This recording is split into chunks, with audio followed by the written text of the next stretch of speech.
चतुर्दशी तिथिमा जागराम बस्ने भएको हुनाले 14वटा बाती, कतिवटा? 14वटा आरती बत्ती बाल्दिने। सदबीजमा त अब जम्मा 7वटा पनि कहीँ भन्नुहुन्छ, लगभग 14वटासम्म पुर्याइयो भने अझ राम्रो।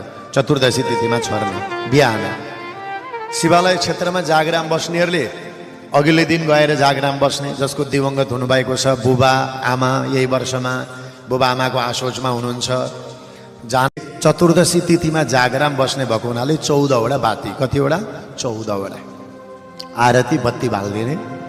सदबीजमा त अब जम्मा 7वटा पनि कहीँ भन्नुहुन्छ, लगभग 14वटासम्म पुर्याइयो भने अझ राम्रो। चतुर्दशी तिथिमा छर्न बिहान शिवालय क्षेत्रमा जागराम बस्नेहरूले अघिल्लो दिन गएर जागराम बस्ने, जसको दिवंगत हुनुभएको छ बुबा आमा, यही वर्षमा बुबा आमाको आशोचमा हुनुहुन्छ। जहाँ चतुर्दशी तिथिमा जागराम बस्ने भएको हुनाले 14वटा बाती, कतिवटा?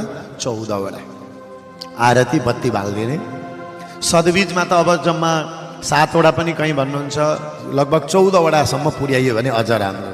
चतुर्दशी तिथिमा छर्न बिहान शिवालय क्षेत्रमा जागराम बस्नेहरूले अघिल्लो दिन गएर जागराम बस्ने, जसको दिवंगत हुनुभएको छ बुबा आमा, यही वर्षमा बुबा आमाको आशोचमा हुनुहुन्छ। जहाँ